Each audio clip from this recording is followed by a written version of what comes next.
A very good morning to all. बेटे आज हम लोग करेंगे हमारी 12th बिजनेस स्टडी के अंदर 6.2 unit that relates to recruitment. Recruitment होता क्या है बच्चों? रिक्रूटमेंट का मीनिंग क्या है?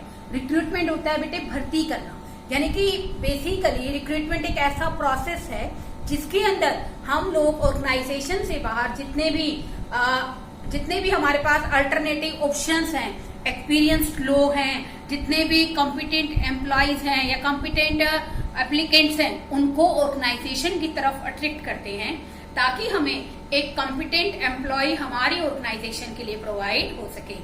That's why recruitment is also known as a positive process. तो देखो बेटे रिक्रूटमेंट को हम लोग क्या कहते हैं कि ये एक तरह से क्या है, एक पॉजिटिव प्रोसेस है। Why it is called as a positive process?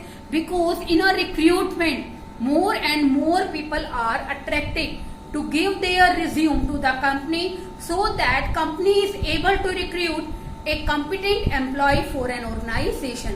तो बेटे ये ज्यादा से ज्यादा लोगों को मोटिवेट करता है कि वो अपने रिज्यूम, अपने बायोडाटा कंपनी के पास भेजे ताकि कंपनी का जो चॉइस का एरिया वो बढ़ सके और कंपनी को एक कॉम्पिटेंट एम्प्लॉयज अवेलेबल हो सके। तो इसलिए बेटे हम लोग रिक्रूटमेंट को क्या कहते हैं? पॉजिटिव प्रोसेस कहते हैं।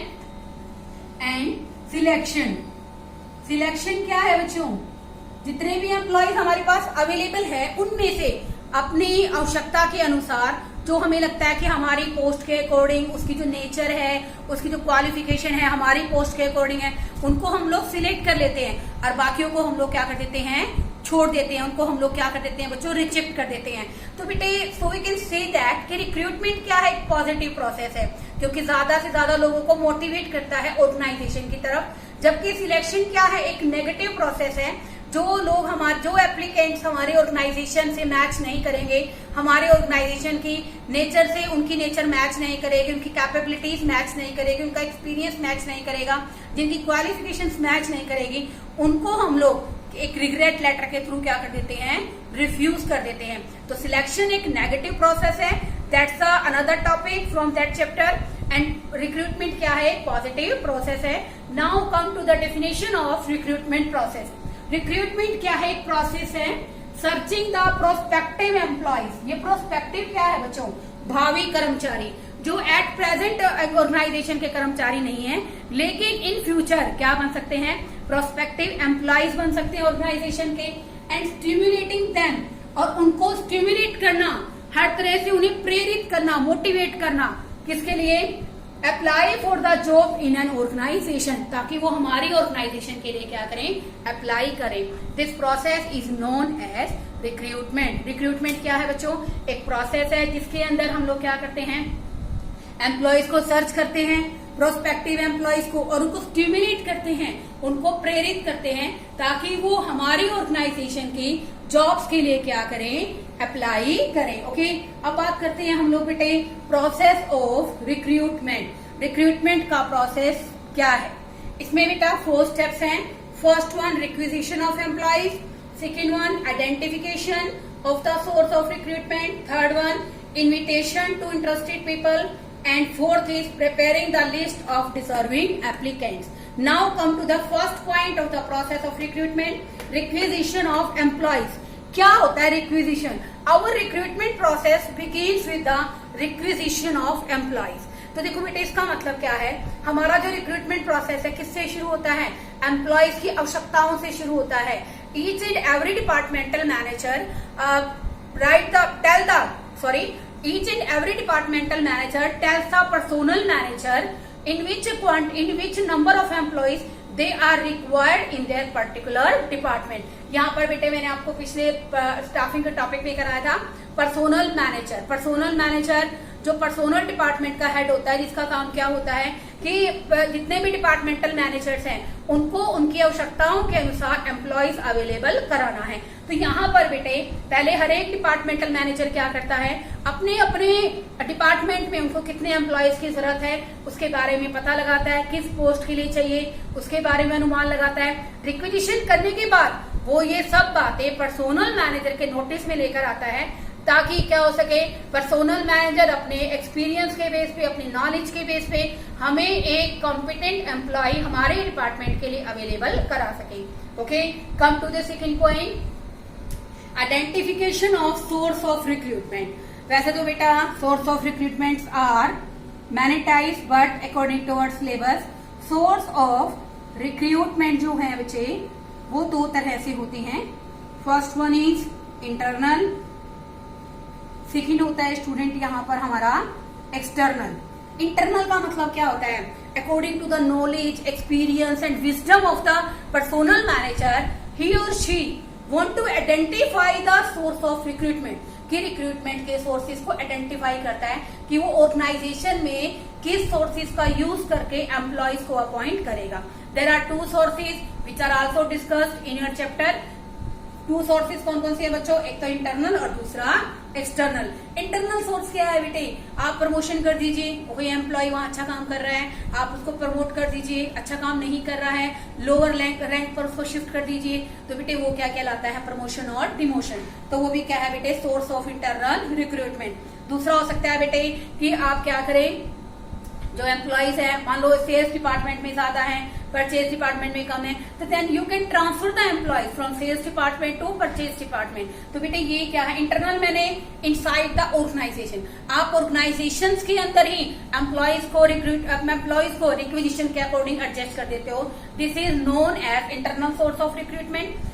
Second one, external source of recruitment. External मैंने आउटसाइड द ऑर्गेनाइजेशन, आप ऑर्गेनाइजेशन के अंदर से एडजस्टमेंट नहीं कर रहे, आप बाहर से एम्प्लॉयज को रिक्रूट कर रहे हैं। This is known as external source of recruitment. जैसे डायरेक्ट रिक्रूटमेंट है, आपने क्या किया, एम्प्लॉयज अपने फैक्ट्री गेट के बाहर लगा दिया, you have required 2 boys 2 girls for the organisation for that a particular post. आपने एडवर्टाइजमेंट कर दी कंपनी के बाहर, बेसिकली न्यूज़पेपर में, इलेक्ट्रॉनिक मीडिया से, प्रिंट मीडिया के थ्रू आपने कंपनी की वेबसाइट पर डाल दिया, नेट पे डाल दिया कि आपको एम्प्लॉयज की जरूरत है, ठीक है ना।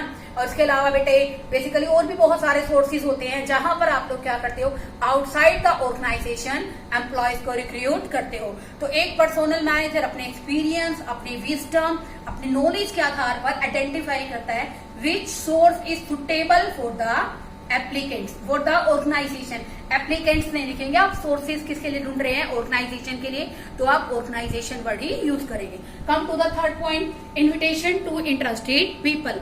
यहाँ पर to interested people after identification the sources of recruitment के सोर्सेज के बारे में पता लगाने के बाद बेटे यहाँ पर हम लोग जो इंटरेस्टेड एप्लीकेंट्स हैं उनको इनवाइट करते हैं। हम एक जर्नल अपना प्रिंट मीडिया का यूज करके वहां पर इंफॉर्मेशन दे सकते हैं, information regarding to every aspect of the job. Nature of job क्या है, किस तरह की जॉब कराना चाहते हैं, फिजिकली वर्क चाहते हैं, मेंटली वर्क चाहते हैं, salary, detail of salary, salary की डिटेल क्या है, नेचर ऑफ वर्क क्या है, और वर्किंग आवर्स क्या है, कितना बेसिकली उससे काम लिया जाएगा, ड्यूरेशन ऑफ वर्क क्या है। Each and every detail is given to the interested people so that basically जो इसका मेन ऑब्जेक्टिव क्या है कि so that more and more applicants apply for the job of an organisation. इसके बाद बेटे क्या होगा, इतनी सारी, लेकिन बेटे एक बात को ध्यान में रखना चाहिए, after giving information to the interested people the main thing is considered in a mind, language should be simple and clear so that more and more employees can understand our advertisement. Okay, fourth one, preparing the list of deserving candidate. deserving candidate का मतलब क्या होता है बेटे, अब देखो बेटे जब हम लोग ऑर्गेनाइजेशन के लिए एम्प्लॉयज को सिलेक्ट करते हैं, then some qualifications are necessary for a particular job. एक जॉब को करने के लिए, कुछ सक्सेसफुल तरीके से जॉब करने के लिए जरूरी क्या होता है बच्चे कि एक इंफॉर्मेशन, एक हम बोल सकते हैं कि क्वालिफिकेशन है जो बहुत ज्यादा रिक्वायर्ड है। अगर मान लो वो क्वालिफिकेशन एम्प्लॉयज के अंदर, कैंडिडेट्स जिन्होंने अप्लाई किया है उनके अंदर नहीं है, तो आप क्या करते हो बेटे, इसको 2 पार्ट्स में डिवाइड कर दोगे, ठीक है ना। जो भी एप्लीकेशंस हमारे पास आए हैं रिगार्डिंग द जॉब, कि जो हमारे प्रीलिमिनरी क्राइटेरिया को कंप्लीट नहीं करेंगे, जैसे देखो बेटे ऑर्गेनाइजेशन को बेसिकली क्या चाहिए, एक इंजीनियर अपॉइंट करना है। ओके, तो एज ए इंजीनियर अपॉइंट करने के लिए उसके पास इंजीनियरिंग की डिग्री होनी चाहिए, डिप्लोमा होना चाहिए, उसको बेसिकली प्रैक्टिकल एस्पेक्ट्स भी क्लियर होने चाहिए, उसके पास पूरा जो रिक्वायर्ड क्वालिफिकेशंस है वो होनी चाहिए। अगर उसके पास नहीं है, मान लो बेटे एट प्रेजेंट वो इंजीनियरिंग कर रहा है बट उसकी इंजीनियरिंग कंप्लीट नहीं है, ठीक है ना, उसके पास डिप्लोमा कोर्स नहीं है, तो हम लोग बेटे एप्लीकेंट्स की लिस्ट को 2 पार्ट्स में डिवाइड कर देंगे। The one who completed the requisite qualification and those who are not completed the required knowledge as well as required qualifications। तो बेटे हम लोग क्या करेंगे, जिनको बेसिकली जिनके पास पूरी जो भी हमें क्वालिफिकेशंस चाहिए वो कंप्लीट नहीं है, तो वहां पर बेटे हम उनको एक रिग्रेट लेटर भेज देंगे और बाकी जो बच जाएंगे जो डिजर्विंग कैंडिडेट हैं उनकी एक लिस्ट प्रिपेयर करेंगे और आगे सिलेक्शन प्रोसेस के अंदर उनको फॉलो करेंगे। This is known as process of recruitment. Now I am also talking about the sources of recruitment. बेटे इस टॉपिक को अच्छे तरीके से तैयार करो। मैं नेक्स्ट वीडियो के अंदर आपको इंटरनल और एक्सटर्नल सोर्सेज ऑफ रिक्रूटमेंट के बारे में डिस्कस करूंगी। Okay, thank you students.